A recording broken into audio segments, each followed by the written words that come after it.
Hello everyone, good evening. कैसे हो? Hope करता हूँ आप सब लोग अच्छे ही होंगे। सो फ्रेंड्स, हिंदी लैंग्वेज के स्पेशल क्लास में आप सब लोगों का बहुत बहुत स्वागत है। आज की इस क्लास में हम लोग सॉल्व करेंगे हिंदी लैंग्वेज के टॉप 30 क्वेश्चन। ये सारे के सारे क्वेश्चन सीटेट 2022 के एग्जाम में पूछे गए हैं, तो पूरी वीडियो ध्यान से देखना और जितने भी क्वेश्चन आपके करेक्ट हों कमेंट बॉक्स में अपना स्कोर जरूर बताना। और भी वीडियोज अगर आप लोगों को देखनी है तो आप लोग प्ले लिस्ट में जाकर देख सकते हैं। सीटेट दिसंबर 2023 के नाम से प्ले लिस्ट होगी, इसमें आपको सभी सब्जेक्ट की क्लासेस मिल जाएंगी। यहाँ पे डेली क्लासेस का टाइमिंग आप सब लोगों को दिख रहा होगा, तो डेली इसी टाइम से क्लास देखा करें, आप लोग टाइम से आ जाया करें। ओके, चलिए यहाँ पे देखना पैसेज है। सबसे पहले हम पेडागॉजी के प्रश्न सॉल्व करेंगे। यहाँ पे देखना आप लोग, देखिए अगर आपको लैंग्वेज में हिंदी लेना है तो आपको ग्रामर नहीं पढ़ना है। ग्रामर के क्वेश्चन सीटेट में नहीं पूछे जाते हैं। ओके, चलिए आपको तैयार करना है पेडागॉजी अपनी। उसके बाद पैसेज में आपको जो है प्रैक्टिस करना है। गद्यांश काव्यांश में जितना प्रैक्टिस करेंगे उतना आपकी स्पीड सही होगी, करने का तरीका आपको मालूम हो जाएगा। ओके, अभी मैं करने का तरीका भी बताऊंगा। अगर आपको नहीं पढ़ना है, मतलब नहीं पता है गद्यांश काव्यांश कैसे सॉल्व किया जाता है, वो भी आपको इस वीडियो में बताऊंगा। चलिए, पहला प्रश्न क्या पूछा गया था?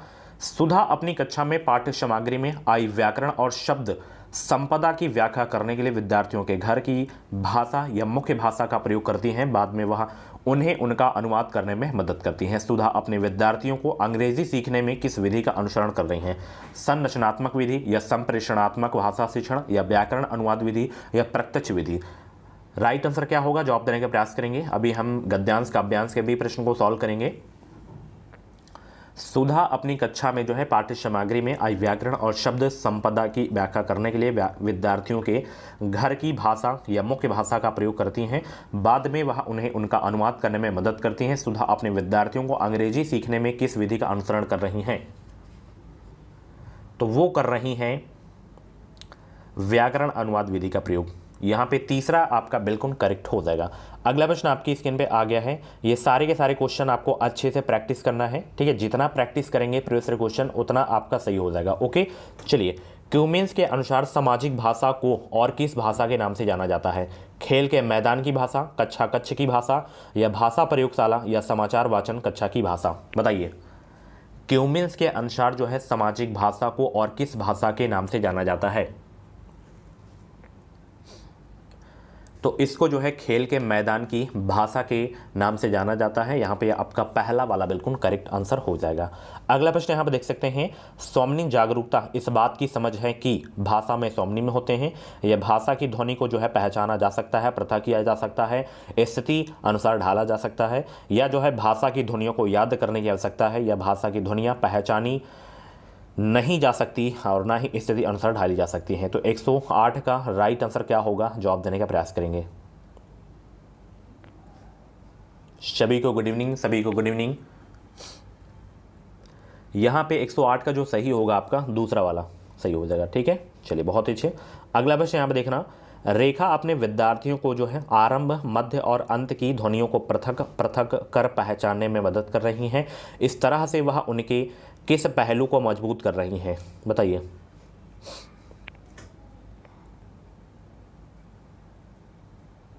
एक 109 का जवाब देने का प्रयास करेंगे सब लोग।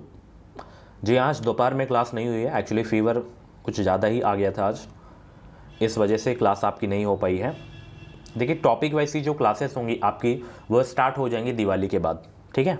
109 का जवाब देने का प्रयास करेंगे। तो यहाँ पे आपका जो सही होगा पहला वाला सही हो जाएगा, ठीक है। चलिए, बहुत अच्छे। अगला प्रश्न यहाँ पे देखना। अगला प्रश्न ये है। समीना अपने विद्यार्थियों के लिए पठन के समय बहुत से चित्रों और दृश्यों का प्रयोग करती हैं। दृश्यात्मकता उसके विद्यार्थियों को किस तरह से मदद करेगी? जिस विचार बिंदु के बारे में वे सोच रहे हैं उसे समझने में, या पाठ्य सामग्री को बेहतर तरीके से समझने के लिए उसका चित्र बनाने में, या पाठ्य सामग्री से जुड़ी फिल्म को बेहतर तरह से समझने में, या अपने पठन संबंधी गृह कार्य की अच्छी तरह से योजना बनाने में? 110 का राइट आंसर क्या होगा? बताने का प्रयास करेंगे सब लोग।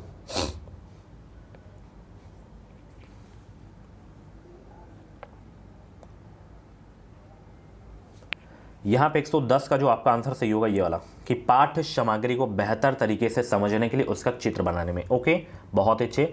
अगला प्रश्न यहाँ पे देखना, निर्देशित पठन विद्यार्थियों को उन पठन युक्तियों के विकास के माध्यम से पठन प्रक्रिया पर बेहतर अधिकार प्राप्त करने में मदद करता है, जो डिकोड करने और अर्थ निर्माण में मदद करती है, या डिकोड करने और कोडबद्ध करने में मदद करती है, या डिकोड करने और साकार कल्पना करने में मदद करती है, या डिकोड करने और पठन करने में मदद करती है। 111 का राइट आंसर क्या होगा, जवाब देने का प्रयास करेंगे।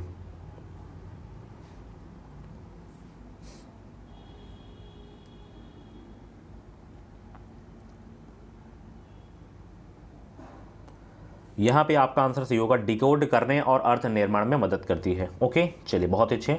अगला प्रश्न है, अपने विद्यार्थियों को कहानी सुनाने के बाद रोजी उन्हें फ्लैश कार्ड देती हैं। वह विद्यार्थियों से कहती हैं कि इन्हें कहानी के क्रम में व्यवस्थित करो। रोजी उनके किस कौशल का आकलन कर रही है, पठन कौशल का, श्रवण कौशल का, या वाचन कौशल का, या साकार कल्पना करना? बताइए 112 का राइट आंसर क्या होगा।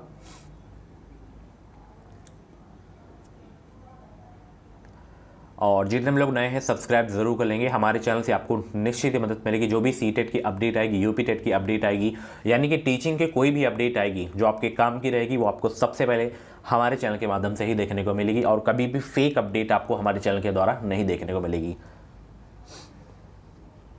तो यहाँ पे श्रवण कौशल का आकलन जो है कर रही हैं, दूसरा आपका बिल्कुल करेक्ट हो जाएगा। अगला प्रश्न है, साधारण परीक्षा प्रश्नों के कठिनाई स्तर को समझ रही है। एक प्रश्न के कठिन स्तर का मूल्य 90 है। साधना को इस प्रश्न का क्या करना चाहिए?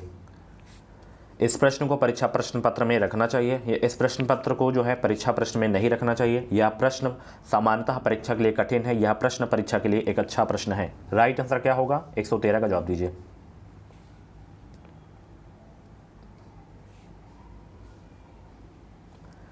यहाँ पे आंसर सही होगा दूसरा वाला, कि इस प्रश्न को परीक्षा प्रश्न पत्र में नहीं रखना चाहिए। ठीक है, चलिए बहुत अच्छे। अगला प्रश्न है, बुनियादी अंतर्वैयक्तिक संप्रेषण कौशल की अवधारणा किसके द्वारा जो है दी गई है? स्टीफन क्रैसन, लेव वाइगोस्की, वी.एफ. स्किनर, या जिम क्यूमिंस?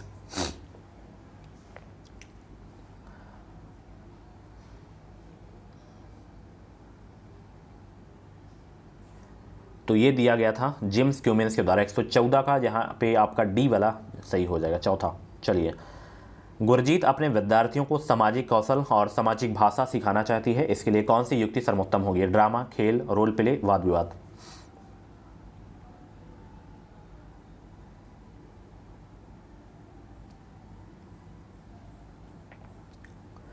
गुरजीत अपने विद्यार्थियों को सामाजिक कौशल और सामाजिक भाषा सिखाना चाहती है। इसके लिए कौन सी युक्ति सर्वोत्तम होगी?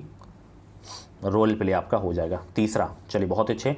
भाषा अधिगम में मौन अवधि चुनौतीपूर्ण है, यह कथन सही है, या आंशिक रूप से सही है, या गलत है, या तथ्यात्मक रूप से सही नहीं है?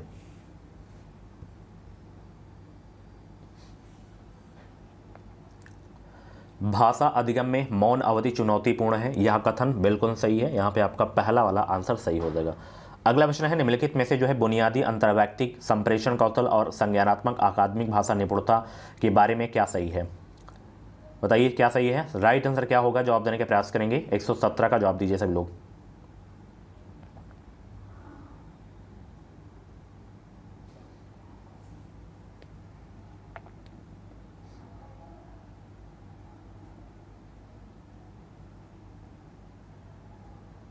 तो इसमें देखिए आपका ये वाला सही है, काल्स और बाइकस। ठीक है, भिन्न है मतलब। अगला प्रश्न है, सुनकर याद कर लेने वाले मौखिक निर्देशों को प्राथमिकता देने वाले और श्रवण एवं वाचन के माध्यम से सीखने वाले विद्यार्थी किस प्रकार के अधिगम को चाहते हैं? दृश्यात्मक, गयात्मक, श्रव्य, या स्थानिक? सुनकर याद करने वाले मौखिक निर्देशों को प्राथमिकता देने वाले और श्रवण एवं वाचन के माध्यम से सीखने वाले विद्यार्थी किस प्रकार के अधिगम को चाहते हैं? ये चाहते हैं श्रव्य। ओके, यहाँ पे आपका बी वाला बिल्कुल करेक्ट हो जाएगा। निम्नलिखित में से कौन सी शब्द रचना की प्रक्रिया है? बताइए, निम्नलिखित में से कौन सी शब्द रचना की प्रक्रिया है? इसमें 119 का जवाब दीजिए सब लोग।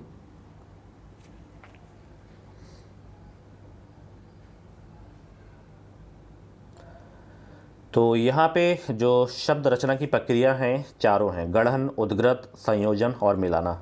ABCD आपके सही हो जाएंगे सब। अगला प्रश्न यहाँ पे देखना, यह किस आधार पर कहा जाता है कि अध्यापक को जहाँ तक संभव हो चुप रहना चाहिए और शिक्षार्थियों को जहाँ तक संभव हो भाषा प्रयोग के अधिगम से अधिक अवसर देने चाहिए? बताइए। किस आधार पर कहा जाता है?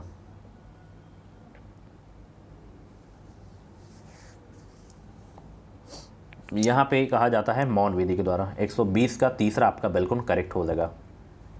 अब यहाँ पे देखना, ये आपके गद्यांश के हैं। गद्यांश करने का तरीका मैं बता दे रहा हूँ। यहाँ पे जब आप लोग देखेंगे, देखिए ग्रामर के 1 से 2 क्वेश्चन आपको देखने को मिलेंगे और इसी आपको गद्यांश काव्यांश में ही देखने को मिलेंगे। 2 से ज़्यादा नहीं रहेगा, 2 से 3 बहुत खींच के बस।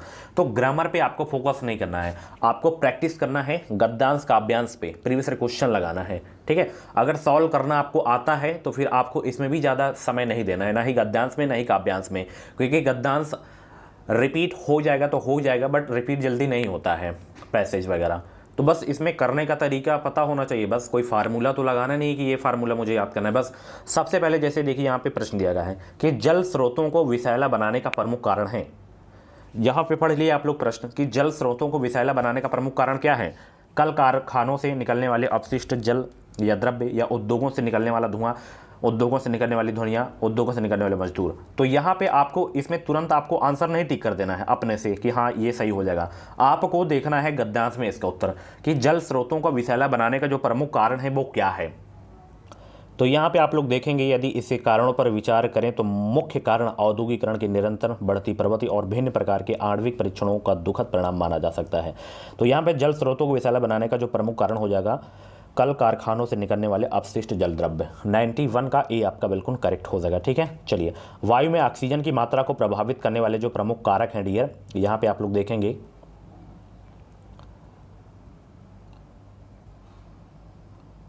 ये कार्बन डाइऑक्साइड की बढ़ती मात्रा, ठीक है। और भी विषैले गैसें हो सकते हैं, गैसें हो सकती हैं। यहाँ पे देखना कार्बन डाइऑक्साइड और विषैली गैसें, यहाँ पे तीसरा आपका बिल्कुल सही हो जाएगा। वायु में ऑक्सीजन की मात्रा को प्रभावित करने वाले प्रमुख कारक कौन से हैं? कार्बन डाइऑक्साइड एवं अनेक विषैले गैसें। अगला प्रश्न, कार्बन डाइऑक्साइड के साथ साथ अन्य विषैली गैसें भी सांस लेने वाली ऑक्सीजन गैस के प्रतिशत को प्रभावित कर रही हैं। वाक्य का आशय है कि कार्बन डाइऑक्साइड तथा अन्य विषैली गैसें वायु में ऑक्सीजन गैस के प्रतिशत को बढ़ा रही हैं, या वायु में ऑक्सीजन गैस के प्रतिशत को घटा रही हैं, या ऑक्सीजन गैस का प्रतिशत पहले जैसा ही रहता है, या ऑक्सीजन गैस के प्रतिशत पर कोई प्रभाव नहीं पड़ता। 93 का राइट आंसर क्या होगा?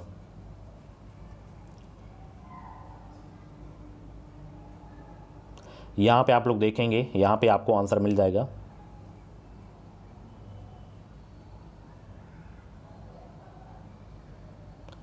ये देखना, प्रतिशत को प्रभावित कर रहे हैं। सामान्य पर देखें कि एक कमरे में लकड़ी के कोयले अथवा जलती लकड़ी का धुआं फैल जाए और कुछ समय के लिए प्राण जो है वायु ना मिले, तो ऐसे वातावरण व्यक्ति कुछ मत हो सकती है।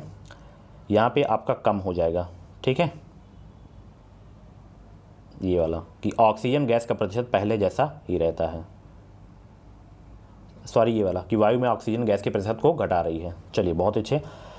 पर्यावरण पर नकारात्मक प्रभाव डालने वाला कारक मुख्यतः है उद्योगों की संख्या में अनवरत वृद्धि तथा आणविक परीक्षण, परमाणु परीक्षण या बढ़ती जनसंख्या। तो यहाँ पे जो आपका सही होगा ये वाला कि उद्योगों की संख्या में अनवरत वृद्धि तथा आणविक परीक्षण, ठीक है। चलिए, फिर बड़ी बड़ी उद्योगशालाओं के आसपास बसी हुई बस्तियों का, वहाँ के रहने वालों का क्या हाल होगा? से तात्पर्य है कि बड़े बड़े कारखानों के आसपास की बस्तियों में जो है, इसका मैं आंसर बता दे रहा हूँ, अब बाकी एक बार प्रैक्टिस कर लेना।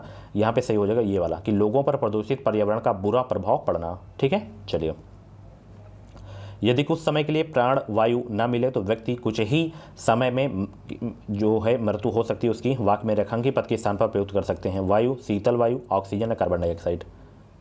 यहाँ पे ऑक्सीजन आ जाएगा, ठीक है। मतलब प्राण वायु मतलब ऑक्सीजन ना मिले तो, ठीक है। चलिए, पर्यावरण, जैसे यहाँ पे देखिए ये ग्रामर का पूछ लिया है, पर्यावरण आपका गद्यांश से ही, बट पर्यावरण का यहाँ पे संधि विच्छेद पूछ लिया तो परिधन आवरण हो जाएगा। बहुत अच्छे।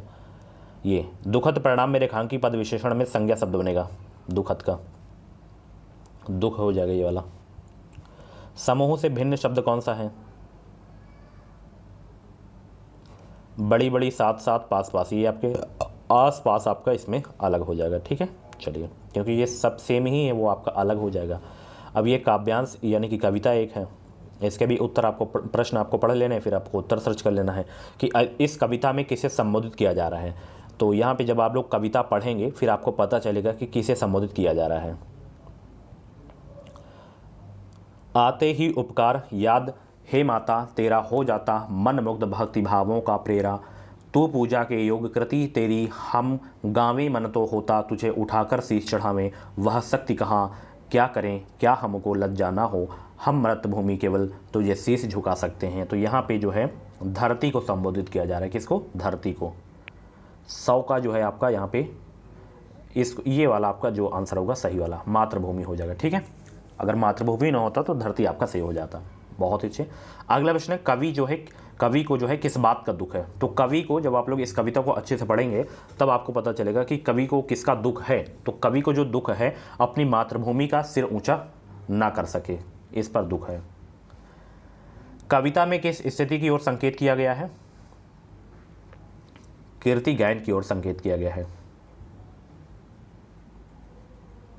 केवल तुझे शीश झुका सकते अहो पंक्ति में किस व्यवस्था का जो है वर्णन है। इसमें जो वर्णन है डियर, अंग्रेजों की गुलामी करने का वर्णन है। अगला प्रश्न यहाँ पर देखना, मातृभूमि के किन गुणों का उल्लेख किया गया है।